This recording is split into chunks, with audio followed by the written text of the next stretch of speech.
How's everybody doing? Glenn Mercurio, GS6gun from Gemstar Custom Razors here.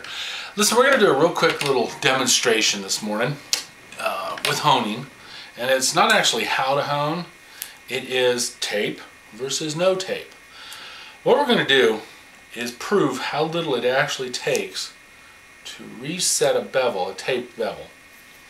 I keep reading on the forums that you know, somebody will be having trouble with refreshing a razor or something, and the first thing everybody says is, well, was the razor taped or not? And you know, I've always tried to tell people it really doesn't matter, but I'm going to show you how much it doesn't matter. Take a little 5/8 solage in there that's in for honing. Take my Trocera 1K out of where it was soaking in the water. I soak them for about 10 minutes. I really don't care what anybody thinks about it. It's been working for me, and that went from 25 millimeters to 11 millimeters, and I've had no problems. But anyway, you do what you want with yours. Just a tiny little bit of slurry on top. We're going to take this and we're going to set a real quick bevel, and you're going to see something that I should probably do a video on. The guys that have been at the razor meets in Denver and Spokane and Yakima have seen this. Real fast way to set a bevel. Unless it needs major work and you need to grind on it. But if it just needs a bevel set, especially on these little hollow grinds, you want to keep a nice smiling profile. So you want to hone toward a smile, and there's several different ways to do that. The fastest, easiest way I've found to do it is to put a finger on the heel, put a finger on the toe, and to do a Japanese honing stroke. By the way, it might look like these strokes are straight when I'm doing them really fast, but they're not. They actually are going in a slight swoop like that, and they're going across the hone. Okay, so they come across and back, or back and across. So basically, I'm honing the razor with a 45-degree angle on the hone, and I'm doing a kind of a swooping action, which will facilitate a smile. Best way to keep a smile is to hone like it is a smile. You can do it the other ways if you want. I've just found that to be the easiest way. Been doing that for about the last year and a half or so, and it works so fast. It doesn't grind the razors up.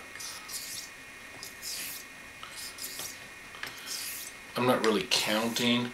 What I'm doing is I'm watching the swarf come across the edge there, and as soon as that all evens up, I know I'm pretty close to a complete bevel set. Then I switched to one hand super light. Wasn't really applying that much pressure. This razor just doesn't need that much. Like I said, if you're doing restorations and you got to reset the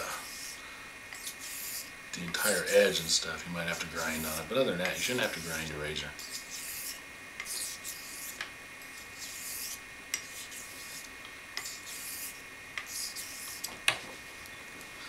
Okay, it's got to be almost there, so let's get a clean. There we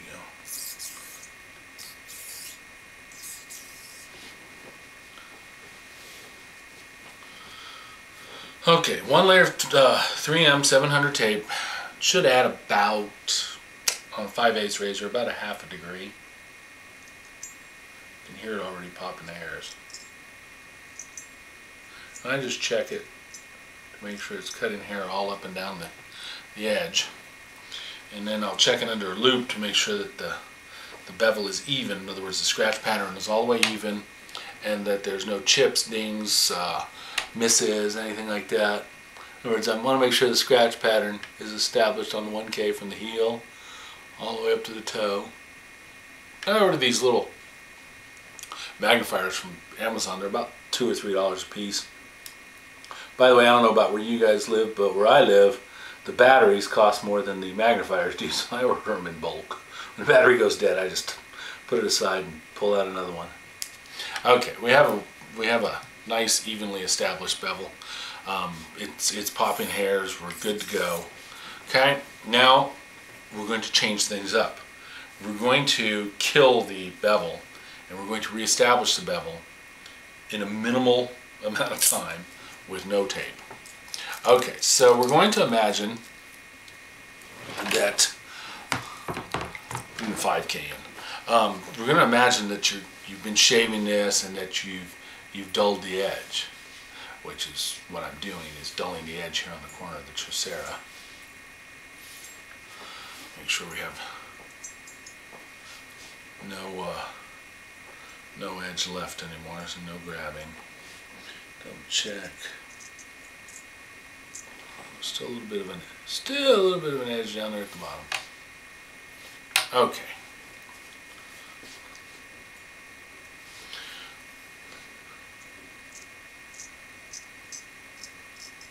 All right. So it doesn't pass the arm hair test anymore. Doesn't pass the TNT anymore.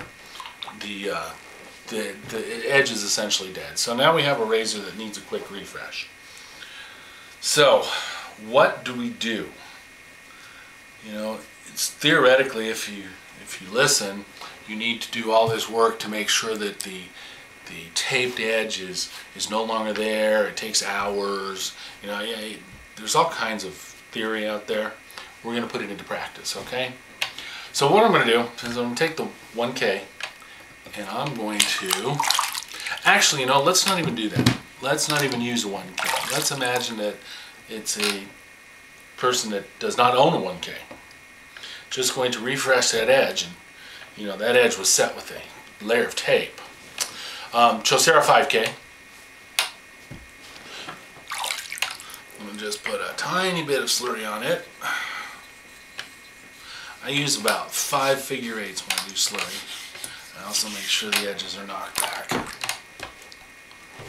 It's just a really light cutting slurry. Now we're going to take this dead edge that was done with 1 layer of tape. Remember, 3M 700, 1 layer of tape. And we're going to reset the bevel on a Trocera 5K. Again, these are not straight strokes. I don't care what it looks like in the camera. I'm starting with the 45-degree heel forward angle, and I'm going to cross the hone in the swooping action. And I think I did about 10 of them. I might have done a few more because I was talking to you guys.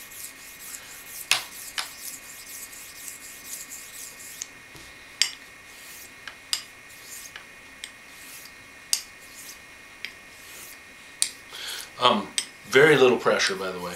I'm not using bevel cutting pressure by any means. Just normal light honing pressure. And I hope I did about 10 there. You know, again, these numbers that you get on these videos, take them with a grain of salt. While I'm talking, I can barely pay attention to the numbers anyway. And it's always about, I'm more watching the slurry cut and the swarf build up on the edge of the blade than I am counting. As soon as I see it undercutting, I know I'm really close. And I start going for effect at that point in time, so to say.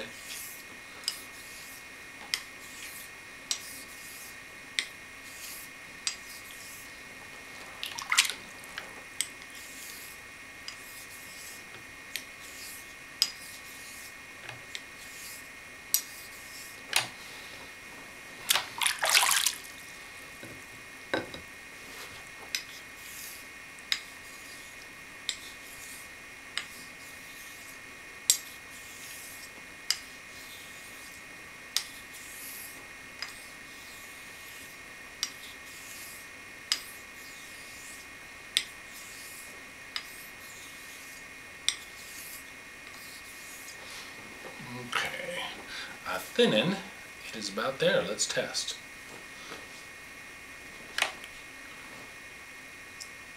Oh my. There's a bevel back there. It's popping hair. It's passing the arm hair test again. Okay, so we just learned 2 things. One, tape really doesn't make a difference. It does not take all these tests to figure out whether or not it's got tape on it or had tape on it or will have tape on it. None of that matters. You're talking about percentages of 1 micron difference between a single layer of tape and no tape. Okay? You also learned how to set a bevel with 1K and tape. In other words, if you need to set a hard bevel but you don't want to mess up. Say you have a razor you just finished buffing and restoring, but you want to set the bevel without tape, so it's quote unquote easier to refresh, even though we just proved that's not true. But you're a purist and you want to hone without tape. So you set your hard bevel with the 1K, you drop the tape off and you go to your next stone, or you go back to the 1K and super light strokes with no slurry, and you reset the bevel with no tape. You just saw how fast it was on the 5K. So now I have a bevel reset that's popping hair, that's ready to go, and it took me, I don't even want to, maybe 20, 25 laps. I really wasn't counting, I was just watching it swerve. But that's how fast it really goes. There is just really no difference between tape and no tape. People like to type a lot of words, and they should probably just get on the home and look and see how fast it really changes. That also applies to refreshing. Did you tape the razor? Did you not tape the razor? By the time you get to refresh, it's going to take even less time than it just did to reset the bevel to that edge. In other words, between tape and no tape. As you beat the edge back, it actually will take less time to even it up. In other words, if it had tape, it will take actually less time to reset it. It really does. At the most, it takes about 20 laps at about a 4K home. But you just saw it right there live. Set a bevel, kill a bevel, reset a bevel with no tape, and it's that quick. It is not a time process. I didn't have to Sharpie the edge. I didn't have to do any of that. I just did it. The other nice thing about it is if you're, say for instance, again, if you restored the razor and you don't want a lot of hone wear on the razor, but you want a non-tape bevel because you're a purist, I have a non-tape bevel with no bad wear on the spine. In other words, it's a 5K. No slur, there's no heavy grind marks. We didn't do heavy bevel setting circles on it. We didn't do any of that. It's just really light honing, and bing bang boom, it's done. Okay, so that's the moral of the story. Tape versus no tape versus bevel versus resetting the bevel versus refresh versus, it just doesn't matter, folks. Once again, Glenn Mercurio, GS6 Gun from Gemstar Custom Razors. Tape versus no tape bevel setting. Thanks.